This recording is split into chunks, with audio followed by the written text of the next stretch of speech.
नमस्कार, अपना प्रदेश उत्तर प्रदेश उत्तराखंड देख रहे हैं आप। मैं हूं आपके साथ पूजा मोहन पांडे। बुलेटिन की शुरुआत करते हुए सबसे पहले आपको बताएंगे उत्तर प्रदेश और उत्तराखंड के लिए दोनों ही लिहाज से खास खबर है। उत्तराखंड के मुख्यमंत्री पुष्कर सिंह धामी 2 दिवसीय दौरे पर उत्तर प्रदेश पहुंचे हुए हैं और राजधानी में लखनऊ दौरे के दौरान उन्होंने आज सीएम योगी आदित्यनाथ के साथ मुलाकात करी। सबसे पहले मुख्यमंत्री योगी आदित्यनाथ ने सीएम पुष्कर सिंह धामी का स्वागत किया। इसके बाद दोनों मुख्यमंत्रियों के बीच में करीबन 1.5 घंटे तक बैठक चली है। इस बैठक में लंबित परिसंपत्तियों के मुद्दे पर समाधान निकाला गया। इसके बाद सीएम बीजेपी कार्यालय पर एक बैठक में शामिल हुए, फिर महात्मा गांधी को माल्यार्पण भी किया है, उन्हें सम्मान देते नजर आए हैं।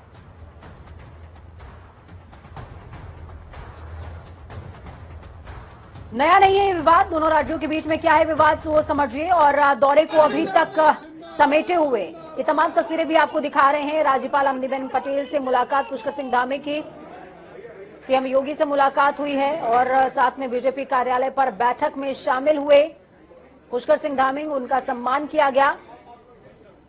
जीपीओ में गांधी प्रतिमा पर माल्यार्पण करते भी नजर आए हैं। आपको बता दें, लखनऊ से पुराना नाता है पुष्कर सिंह धामी का। लखनऊ यूनिवर्सिटी से पास आउट है, एजुकेशन उनकी पूरी लखनऊ से हुई है और ऐसे में बेहद खास हो जाता है राजधानी उनके लिए।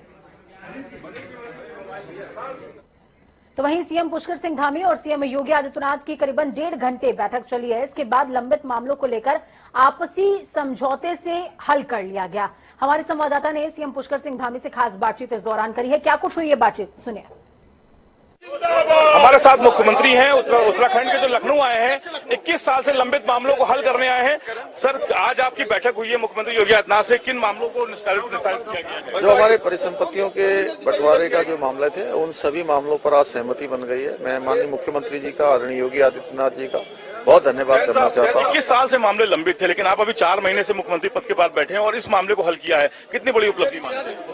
नहीं, देखिए, दोनों राज्यों के लिए ये बड़ा काम हुआ है और परिसंपत्तियां जो उत्तर प्रदेश की हैं उत्तर प्रदेश को मिल जाएंगी, जो उत्तराखंड की उत्तराखंड को। इसके लिए योगी आदित्यनाथ जी ने, जिन्होंने बहुत सहृदय होकर उन्होंने फैसला किया, मैं उनका धन्यवाद। लखनऊ पहुंचे हैं आप, लखनऊ से पुराना नाता रहा है आपका, किस तरह से लोगों से मिलना मिलाना है? मैं देख रहा हूँ यहाँ पर काफी लोग आपसे मिलने आए हैं। तो सभी से ये हमारी विद्यार्थी जीवन की कर्मभूमि रही है और यहाँ से हमने अपने जीवन की शुरुआत की है, तो निश्चित रूप से यहाँ आना अपने आप में बहुत गौरव की बात है। मुख्य सेवक के रूप में आया हूँ, जहाँ मैं एक विद्यार्थी के रूप में था, एक छात्र के रूप में था, आज मुख्य सेवक के रूप में आया हूँ, तो निश्चित रूप से अपने साथियों से मिलकर बहुत ही अच्छा लग रहा है। मैं बिल्कुल 4 महीने बाद इलेक्शन भी है उत्तर प्रदेश में, क्या मानते हैं उत्तर प्रदेश उत्तराखंड के लिए कितना महत्वपूर्ण है ये फैसला?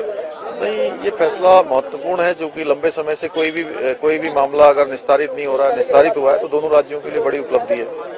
बहुत शुक्रिया हमसे बात करने के लिए। देखिए, उत्तराखंड के मुख्यमंत्री पुष्कर सिंह धामी आपको तस्वीरों में दिख रहे हैं। इन्होंने साफ तौर पे कहा कि एक बड़ी उपलब्धि है और जिस तरह से फैसले लिए गए हैं और जिस तरह से कोर्ट में मामले लंबित हैं, उनको 15 दिन के अंदर जो दोनों प्रदेशों के जो वो अधिकारी हैं वो पहुंचेंगे और ज्वाइंट सर्वे करेंगे, उसके बाद रिपोर्ट सौंपेंगे, तो उन मामलों को भी हल कर लिया जाएगा जो कोर्ट में लंबित है। फिलहाल बड़ी उपलब्धि मानी जा रही है, क्योंकि 21 साल जो उत्तराखंड का अपना एक नाम सामने आया था, उत्तराखंड एक अलग प्रदेश बना था, उसके बाद से ये मामले लंबित थे, तो कहीं ना कहीं बड़ी उपलब्धि मानी जा रही है। और इसके अलावा मुख्यमंत्री योगी आदित्यनाथ भी उत्तराखंड जल्दी जाने वाले हैं। अभी पुष्कर सिंह धामी ने भी इस बात का ऐलान किया है कि चुनाव में भी नजर आएंगे। इसके अलावा जिन संपत्तियों को लेकर विस्तार किया गया है उसमें भी वो नजर आएंगे। कैमरा पर्सन अमन के साथ तौहीद गिदोई, जनता टीवी, लखनऊ। चलिए, हमारे साथ में योगेश राणा जुड़ चुके हैं, ब्यूरो चीफ हैं आप उत्तराखंड के। योगेश जी, जिस तरीके से 2 दशक से लंबा समय और निस्तारण नहीं हो रहा था मामलों का, ट्रिपल इंजन की सरकार, सभी की नजर थी कि उत्तर प्रदेश में भी बीजेपी है, उत्तराखंड में भी बीजेपी है, केंद्र में भी बीजेपी है, मामला जो है इसका निस्तारण हो जाएगा और हो भी गया। कितनी बड़ी उपलब्धि पुष्कर सिंह धामी के लिए, 4 महीने हुए अभी मुश्किल से। देखिए पूजा, ये पुष्कर सिंह धामी के लिए बहुत बड़ी उपलब्धि है। हालांकि इससे पहले भी इस तरह की चीजें हुई है कि विवाद सुलझाने के करीब पहुंच चुका है। ये तकरीबन 21 साल से जब उत्तराखंड बना था तभी से विवाद चला आ रहा था। वन विभाग, परिवहन, सिंचाई विभाग, आवास विकास, राजस्व जैसे 11 विभागों की संपत्तियां हैं जिनसे जुड़ा हुआ ये मामला है। 20,000 करोड़ के आसपास की परिसंपत्तियां हैं। ये विवाद सुलझना और इस पर एक टाइम लाइन के साथ सुलझना की 15 दिन के अंदर अंदर सर्वे कर लिया जाएगा और इसको निपटा लिया जाएगा। ये बड़ी बात है, बड़ी उपलब्धि है। और अगर देखें तो इसमें बहुत सारी चीजें बहुत क्लियर हुई। इसको 3 तरीके से हम देख सकते हैं। एक ये जो तुरंत फैसले हो गए हैं, जैसे देनदारियां 50-50% के आधार पर देनदारियों का बंटवारा हो गया है। उत्तराखंड परिवहन विभाग को 2 से 5 करोड़ रुपए मिलेंगे। बनबसा किस्सा बैराज का निर्माण ये तय हो गया है कि यूपी उत्तर प्रदेश कराएगा। सबसे बड़ी बात है कि अलकनंदा होटल जो अक्सर चर्चा में रहता है वो उत्तराखंड को मिल जाएगा। शिक्षा की जो बस स्टॉप है उसकी जमीन का भी हो गया। तो एक इसका भाग ये है जो तुरंत दिख रहा है कि तुरंत हो जाएगा। इसके अलावा जो भूमि है 5700 हेक्टेयर जो भूमि है, इसके अलावा और भी कई सारे मामले हैं, उनको लेकर ज्वाइंट सर्वे होगा और उसको भी 15 दिन के अंदर अंदर ये सहमति बनी है कि 15 दिन के अंदर अंदर दोनों प्रदेशों के अधिकारी मिलकर उनका समस्या का समाधान निकाल देंगे। और एक जो तीसरा मामला है, इसे बहुत सारे मामले इसमें अदालतों में है, सुप्रीम कोर्ट तक मामले पहुंचे हुए हैं। जैसे टीरी बांध का मामला है, उत्तर प्रदेश की 25% हिस्सेदारी का मामला है उसमें अभी भी। कानपुर के में रोडवेज जो वर्कशॉप है उसका है। अजमेरी गेट में गेस्ट हाउस का मामला है। बिल्कुल तमाम तरह के जो मसले हैं वो लंबित पड़े हुए थे। अब 15 दिन का समय लिया गया है, 15 दिन में निस्तारण की उम्मीद भी जताई जा रही है। तौकीर भी हमारे साथ लगातार जुड़े हुए हैं। तौकीर, आपसे भी मैं ये समझना चाहूंगी कि 1.5 घंटे की मीटिंग हुई है, 1.5 घंटे की मीटिंग के बाद दिशा मिल गई है, इस पर्टिकुलर मुद्दे को एक दिशा मिल गई है, ये सबसे इंपॉर्टेंट बात है। चुनाव में हालांकि इसका फायदा होगा ही, लेकिन इस दिशा के लिए आगे क्या कुछ हो रहा है? क्या किसी तरीके की कमेटी गठित होने का या सर्वे टीम गठित होने का निर्धारण हुआ है क्या अभी तक? देखिए, आज जब पुष्कर सिंह धामी योगी आदित्यनाथ से मिलकर वीवीआईपी गेस्ट हाउस पहुंचे थे, तो उसके बाद उत्तर प्रदेश के चीफ सेक्रेटरी भी उनके साथ एक कमरे में मौजूद थे और उसके लेकर भी डिस्कशन चला है काफी देर। तो माना जा रहा है तो जिन मामलों में सहमति बनी है उससे उत्तराखंड को जरूर लाभ होगा, क्योंकि एक राजस्व बढ़ेगा और राजस्व के साथ ही जो जनता से जुड़े मुद्दे हैं, जो जैसे जमीनें थी जहां पर आवास बनाए जा सकते थे, उन आवासों को भी निर्माण होगा। क्योंकि हरिद्वार में करीब 5700 एकड़ जमीन थी जिसको लेकर मामला फंसा था और वहां पर करीब 800 मकान बन चुके हैं जो उत्तर प्रदेश की सीमा में आते हैं। तो कहीं ना कहीं अब उसके बाकी की जो जमीन है वो अब उत्तराखंड को मिलेगी, वो उनके लिए फायदेमंद होगी। इसके अलावा कई विभागों का करीब 90 करोड़ रुपया उत्तर प्रदेश में बाकी था, उसको भी वापस जल्दी अदा करने की बात कही गई है उत्तर प्रदेश सरकार की तरफ से। तो कहीं ना कहीं जो कई ऐसे मामले थे जो काफी समय से उलझे थे, उनमें कहीं ना कहीं जो समझौता हुआ है वो दोनों राज्यों के लिए बेहतर होगा। और दूसरी बात ये भी है कि 21 साल से जो मामले लंबित हो और सिर्फ 4 महीने का एक सीएम आकर उन मामलों को हल करता है, तो बड़ी उपलब्धि उत्तराखंड के लिए भी है। बिल्कुल, बहुत शुक्रिया आप दोनों का हमारे साथ जुड़ने के लिए, अहम जानकारी साझा करने के लिए। डिप्टी सीएम केशव प्रसाद मौर्य ने सपा प्रमुख अखिलेश यादव और कांग्रेस पर जमकर निशाना साधा। उन्होंने मीडिया से बात करते हुए पहले सपा की विजय रथ यात्रा पर कटाक्ष किया। केशव प्रसाद मौर्य ने कहा, अखिलेश भूल जाते हैं कि 2014 में जनता ने उनको सपा करके बाहर का रास्ता दिखा दिया था, सपा मुगालते में है। केशव प्रसाद ने आगे सपा और कांग्रेस को लेकर और क्या कुछ कहा है, सुनिए। इसलिए अखिलेश यादव जी ये जान लें कि सपा बसपा कांग्रेस तीनों मिल जाएंगे तो भी इनकी सफाई ठीक से जनता कर चुकी है। वो भूल जाते हैं 2014 में इनको सफा करके बाहर भेज दिया, 2017 में इनको बाहर भेज दिया, सत्ता में थे, 2019 के लोकसभा चुनाव में ये बुआ भतीजे मिल गए तब भी जनता ने इनको खदेड़ दिया। तो यह मुगालते में है। इनको यह लगता है कि कुछ गुंडे अपराधी माफिया उनके कार्यक्रम के आसपास दिखाई दे जाते हैं तो इससे वो चुनाव जीत रहे हैं। मैं ये मानता हूँ 100 में से 60% से अधिक वोट भारतीय जनता पार्टी का है। 300 से अधिक सीटें फिर हम लोग जीतेंगे, फिर उत्तर प्रदेश में भारतीय जनता पार्टी की सरकार बनेगी और अखिलेश यादव जी मुंगेरी लाल के हसीन सपने देखते रह जाएंगे। भाजपा को हराएंगे हराएंगे हराएंगे, लेकिन जब रिजल्ट आएंगे तो फिर वो विदेश चले जाएंगे। बौखलाहट है। कांग्रेस 2014 में 2 सीटें जीती थी लोकसभा की, 2017 में समाजवादी पार्टी से गठबंधन किया तो 7 विधायक इनके जीते थे। 2019 में सपा बसपा के समर्थन से लड़े तो इनके राष्ट्रीय अध्यक्ष और इनके सगे भाई अमेठी से चुनाव हार गए। अब 2022 में मैं मानता हूं अगर प्रियंका मैडम 7 सीटें जीत जाएंगी तो मैं समझता हूं उनका विश्व रिकॉर्ड माना जाएगा। मुझे 7 से भी कम संख्या उनकी सिमटती हुई दिखाई दे रही है। बयान वीर हैं, कांग्रेसियों के बयान, सपाइयों के बयान, बसपाइयों के बयान और भी छुटवाइये और कटवा दल जो हैं उनके बयान आप देखिए तो बयान तो उनके आसमान।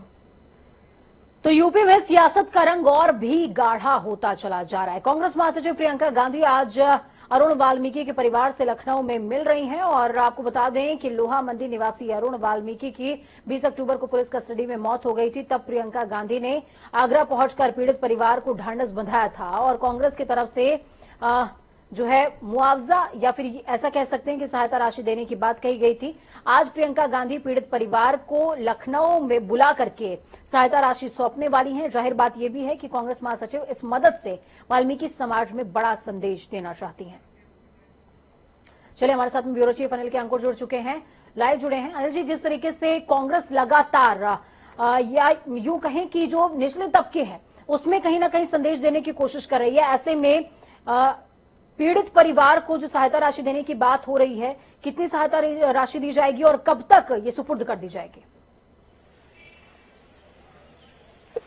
देखिए, प्रियंका जी ने जिस तरीके से तैयारी की है वो निश्चित रूप से काफी गंभीर, क्योंकि जैसा कि आपने बताया कि लगातार वो प्रियंका गांधी उन लोगों के साथ जुड़ती रही है जो सरकार के या पुलिस के द्वारा कहीं न कहीं किसी रूप में पीड़ित रहे हैं, उत्पीड़ित हुए हैं, और खासतौर से वो वर्ग जो कि दलित है, वाल्मीकि है, और इस प्रकार के लोगों से जुड़ती रही। आज जिस तरीके से आगरा के लोग यहाँ पे आए हैं और आगरा के लोगों ये जो आए हैं, अरुण वाल्मीकि का परिवार जैसे यहाँ पे आया हुआ है, उसको कहा अभी ये लोग यहाँ से अभी प्रदेश कार्यालय में थे, मैं प्रदेश कार्यालय में खड़ा हुआ हूँ, यहाँ पे थे, उनको प्रियंका गांधी से मिलाने, प्रियंका गांधी जो लखनऊ में स्थानीय आवास है और कॉल हाउस उनको ले जाया गया है, वो वहां पे मिलेंगे। उसके बाद प्रदेश अध्यक्ष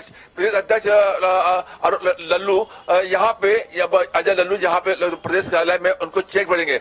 बताया जाता है तकरीबन 30 लाख की चेक उनको दी जाएगी। जैसा कि उनके भाइयों से, उनके परिवारजनों से बात हुई थी, वो लोग बता रहे हैं कि 30 लाख के आसपास की यहाँ पे चेक देने की बात कही जा रही है और पूरा परिवार अभी प्रियंका घर गया हुआ है। जी, बहुत शुक्रिया हमारे साथ जुड़ने के लिए, अहम जानकारी ग्राउंड जीरो से साझा करने के लिए। तो प्रियंका गांधी संदेश भी दे रही हैं और साथ में दाव भी चल रही है। ये दाव क्या सत्ता दिला पाएगा, ये बड़ी बात होगी देखने में। लेकिन फिलहाल जिस तरीके का संदेश प्रियंका गांधी लगातार एक्टिव मोड में नजर आती हुई देने की कोशिश हर वर्ग को कर रही हैं, वो वाकई काबिले तारीफ है। खबरों में आगे बढ़ेंगे, बात देवभूमि की करेंगे और आपके बड़े दाव की करेंगे। आप यानी आम आदमी पार्टी उत्तराखंड की राजनीति में तीसरे विकल्प की उम्मीद जगा रही है आम आदमी पार्टी। यहां भी दिल्ली की सियासी करिश्मे को दोहराने की कोशिश है, तैयारी है। तभी तो आम आदमी पार्टी ने अपने सीएम उम्मीदवार कर्नल कोठियाल पर बड़ा दाव खेलते हुए उनका कद और बढ़ा दिया है, जिम्मेदारी में इजाफा किया है। कैसे? सीट डिसाइड हो गई है। कौन सी? गंगोत्री वो जहां से गंगा निकलती हैं, और गंगा ऐसी जो सत्ता भी दिलवा सकती है, सत्ता छीन भी सकती है। ये खास रिपोर्ट देखिए।